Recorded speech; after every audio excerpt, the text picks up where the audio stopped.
Hey friends, my name is Dasha. Welcome back to my channel, and welcome to today's video, which is going to be a list of authors I am giving one last chance to. I've seen a few people do this before, and I really like the idea of just kind of sitting down and talking about some authors who I've tried, maybe didn't love, but there's still something that makes me want to try them again.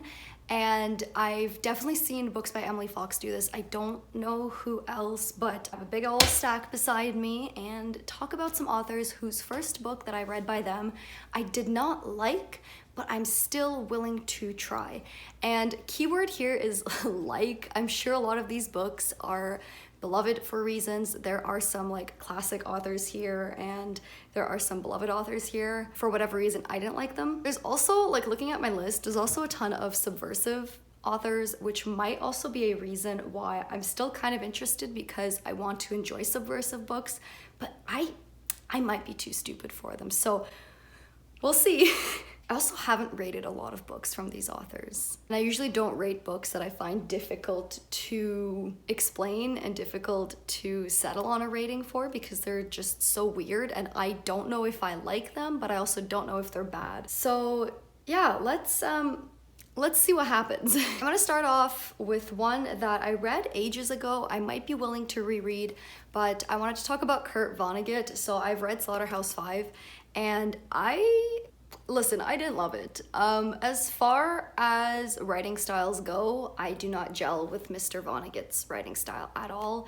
This stream of consciousness just never seems to work for me. I appreciate what he was doing with the anti-war themes, but I thought that the themes got really lost in the writing.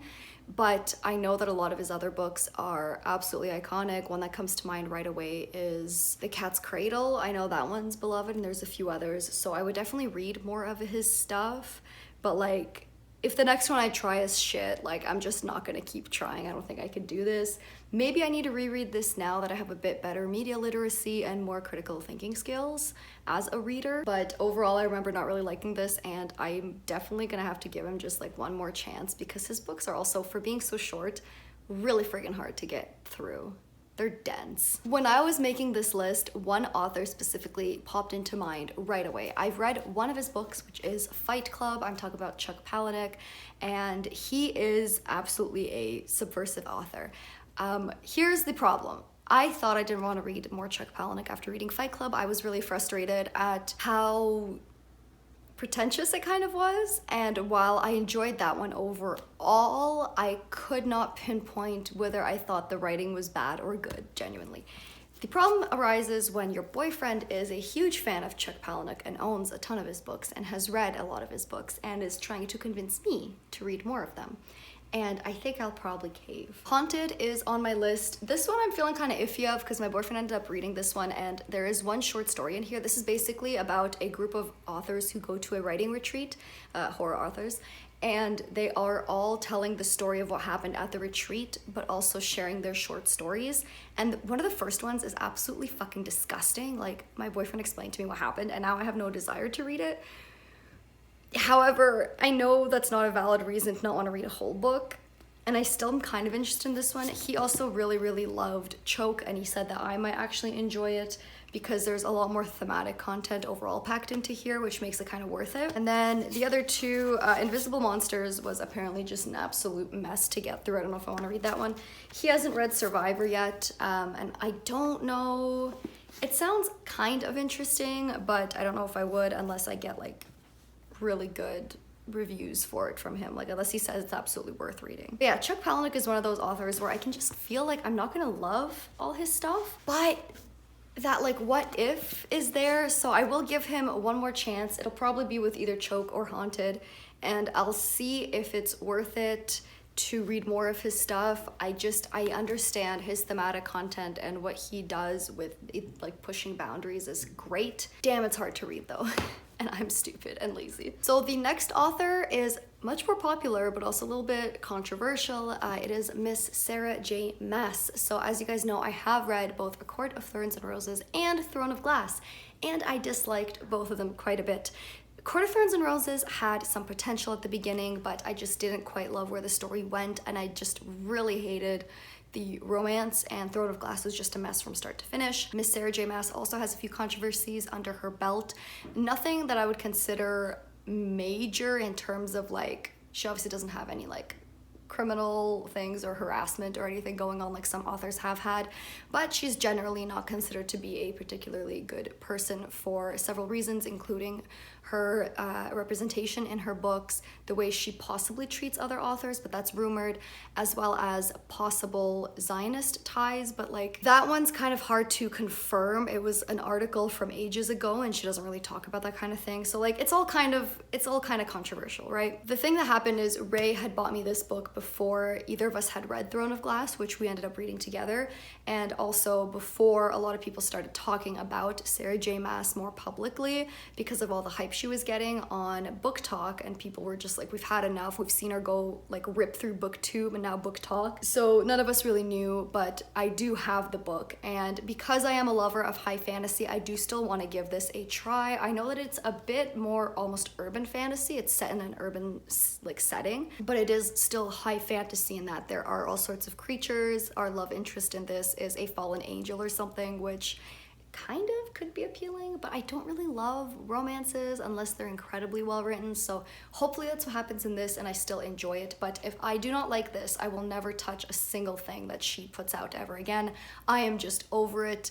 I don't think she's the author for me, but like I said, this is a last chance author list and she is getting one last chance for me since I already own this, and I am still somewhat curious. I can't put my finger on why beyond the fact that it's an adult fantasy and I could enjoy the romance in this. That could get me more into romance, but I don't know. I'm gonna be very curious to see how I feel about this. Another author on this list is Paul Tremblay. So I have read Growing Things and Other Stories, which was a short story collection by him. He writes in the horror genre.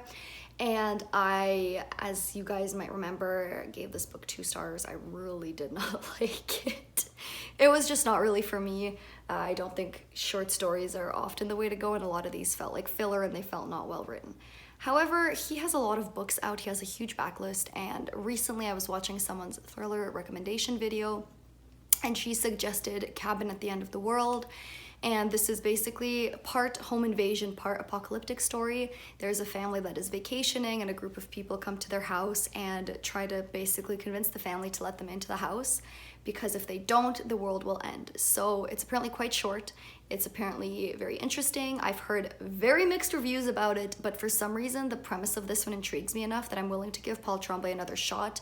I'm gonna see if maybe a longer work is more enticing than a short story from him, because I did not like the short stories, but overall thriller novellas are still a little bit better than short stories, so I might enjoy that more, who knows.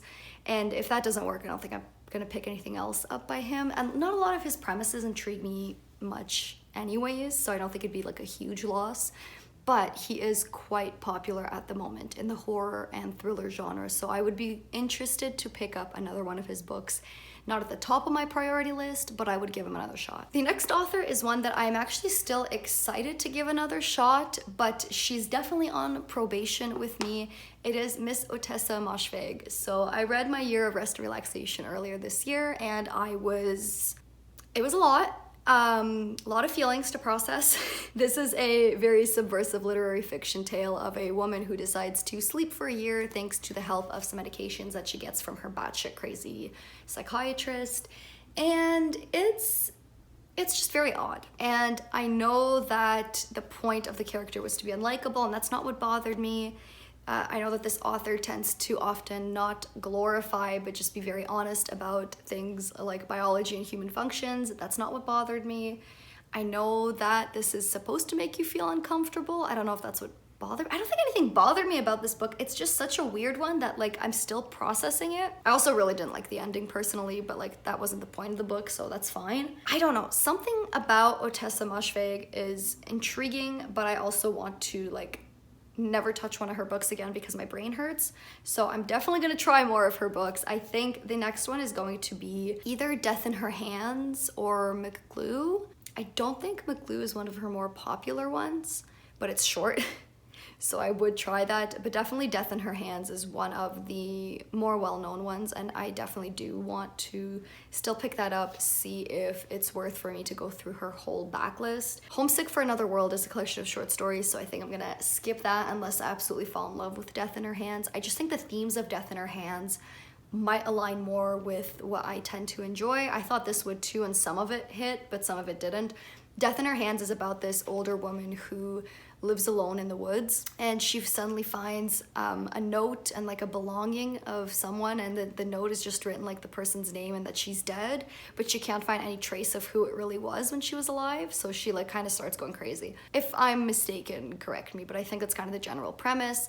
Otessa Moshfegh loves writing these kind of unlikable, unstable female characters, and while I don't hate that, it is a little jarring and off-putting, so I'm curious to see how Death in Her Hands will go. If I don't like it, I don't know if I'll pick up any more Otessa Moshfegh, but I'm not turned off quite yet. But she's on probation. Another female author on probation is Miss Karen Slaughter. So I DNF'd The Good Daughter a month or two ago, and I'm still interested in picking up Pretty Girls, I think is the one. Yes, Pretty Girls. I'm still interested in picking up Pretty Girls. I heard that one is extremely fucked up as well, and I don't know if I'll be able to handle it because despite the fact that I like to read horror and thrillers, I had to put this book down because the violence was gratuitous to a point where I was just not enjoying it, and that's pretty rare for me. Premise of this one was not even that like spectacular anyways. I don't even know what the premise of Pretty Girls is, but I know that Karen Slaughter is beloved. A lot of people consider her their favorite mystery thriller author, and I would like to see what the hype is about, but I haven't even finished a book by her, but I will give her another chance. If you have read Pretty Girls, let me know. If you've read both, maybe if you could compare them, I'd be very curious to hear your thoughts. I heard that Pretty Girls is pretty extreme, no pun intended, but I don't know how I'm gonna fare, but somehow I'm still intrigued. Continuing on the thriller slash horror train, I want to read a bit more by Tananarive Due. So I have read My Soul to Keep. This was a kind of fantastical horror about immortality and like family curses, things like that. And I really did not enjoy it, unfortunately. I really hoped I would. However, this was not the first book I had heard of from Miss Tananarive Due, and I'm still very interested in reading the one that I have heard a ton of praise for, which is The Good House. This one is pretty traditional horror in that it is a woman being haunted by the death of her son. He killed himself in their house, and I think she returns or something. So I feel like that might be more up my alley. The only other problem is that book is like 700 pages, and it's been very intimidating to me despite how much I want to read it, but I think I absolutely will give Tananarive Due another chance. My Soul to Keep did not scare me off to the point where I don't want to read her anymore, so I definitely want to try her again. And the praise that I've heard for The Good House is just inspiring enough for me to want to read it still. All right, we've just got two more to get through. The first is a very beloved author, and I've just almost had enough with her. It's Miss V.E. Schwab. So I have read The Invisible Life of Addie LaRue, 3-star, extremely mediocre in my opinion. I have read A Darkest Shade of Magic. I did not love it, I didn't hate it, it was very middle of the road for me. However, I did read and quite enjoy Vicious as well. I'm sorry, my clammy hands. I quite like this, and I would read Vengeful. If Vengeful does not pan out, I don't think I'll ever pick up anything by her again. I just don't think she's the author for me. I know she has other series out, and I know she's beloved. Her characters just never seem to vibe with me that much, so she's truly like on her last chance with the sequel for Vicious. I think what worked so well for Vicious with me was the pacing. All her other books were a little bit slower that I'd read, a little bit more character driven, but I don't like her characters, so it didn't really work. And this, I found everything was just plotted tightly enough, the characters were just interesting enough, and the premise was still pretty cool. If you don't know, this is about two college roommates who become rivals after completing a project where they try to become extraordinary, so they try to get themselves some superpowers, but in order to do that, they have to have a near-death experience, so they take turns like killing themselves and each other, things go kind of sideways, and now they're mortal enemies. So it's really interesting, it's really cool, and it worked for me. So if the sequel disappoints, which I almost don't want to read because it kind of stands on its own. But if the sequel disappoints, I don't think I'll ever touch V. Schwab again. I just don't think she's the author for me personally. and I wish I liked her as much as everyone else did, but her books don't hit me the same way they hit a lot of people. And the final author is also a female fantasy author, interestingly enough. It's Miss Naomi Novik. So I read Spinning Silver earlier this year, and I generally just didn't care for it. I didn't think it was bad. I think a lot of people probably could really, really like it. Very wintry, folksy, but it just wasn't quite for me. And the other book that I'm willing to give a try by her, because I know she has another series, the Temeraire series, which is about like dragons, and then she also has Uprooted, which I have no interest in. But she has got the Scholomance going right now. The second book just released recently, and something about this still intrigues me.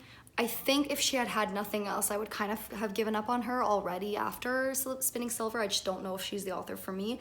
And the mixed reviews of this are also not really helping, not gonna lie. Like everyone's got opinions about this, but somehow I feel like I might enjoy this because I tend to enjoy world building, info dumping, and focusing on vibes and atmosphere and location, even if the plot or the characters are not quite there. I've also heard like some people really love the main character and some people don't, so it might be a preference thing. Hopefully I like her.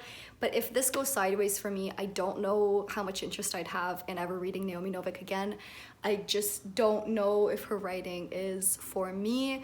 We'll see. Maybe if it's like super different from Spinning Silver, then it might be worth seeing other things from her. But as of now, she's like on probation with me. If this does not work out, then I think I would be done with her books. I don't know if there's anything in it for me, and I have a million other books I want to read anyways, so she would get the boot. All right, that was it. That was my list of authors who are getting one last chance from me. I don't know how many of them deserve it, but I am willing to try because I hate the idea of missing out on a potential great book by an author I just didn't like the first thing I picked up from. So like I said, let me know if you have read any of these authors' other works that you think would be worth picking up, or maybe if you've given up on some of these authors as well. I am, as always, very nosy. My social media is linked down below. You guys can always come talk to me there. Other than that, thank you so much for watching, and I'll see you next time. Bye!